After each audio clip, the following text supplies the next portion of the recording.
Good morning, and welcome back to Daily Dhamma, a letter to our children. Today is March 21st, and our reading is Dietary Restrictions. Among the many misconceptions about the Dhamma are dietary restrictions never put forth by the Buddha. There are rules about monks and nuns eating meat, but even they are not vegetarians, much less vegans. In fact, the Buddha died from eating bad pork. Theravada monks and nuns eat one meal before noon, consisting of food that was offered to them on their alms round, and eat nothing afterwards. Alcohol is forbidden at any time. Eating meat is prohibited if 1. They see that the animal was killed to provide food for them. 2. They hear that the animal was killed to provide food for them. Or 3. They suspect that the animal was killed to provide food for them. In addition, they may not eat the meat of big cats, lions, tigers, bears, oh my, elephants, dogs, fish, horses, humans, hyenas, or snakes. So, eating meat is not taboo, though different sects have different rules.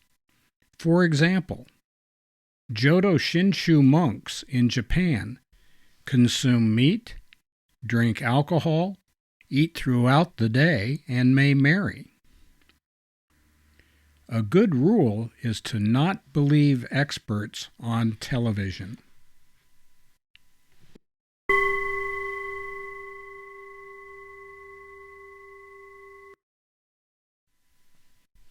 We know this strikes many people as just shocking and horrifying, and that just cannot possibly be true because they know somebody or they saw somebody or they heard someplace that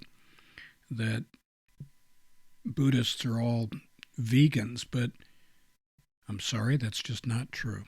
It's not true in Thailand where Theravada holds sway, and it's not true in Japan where Mahayana holds sway. I know personally a number of vegans who have been driven to distraction by coming to Japan and trying to find a soup that does not have some kind of meat base in it. So, sorry to burst anybody's bubble, but that's the way it is. Don't believe everything you read on TV. On the topic of real information, authorized information, it's worth going back to the Mahayana and Theravada general comments. You know, the Theravadins are take a lot from their Hindu forerunners, and so the school that you belong to is kind of passed down through the head guru or the teacher, the ajahn in that school of practice. And it's more akin to an apprenticeship. In fact, it used to be that you were supposed to spend 5 years with your teacher in order to get with the program. I don't know if that's how it is anymore, but that's how it used to be. And for all I know, it still is in some places.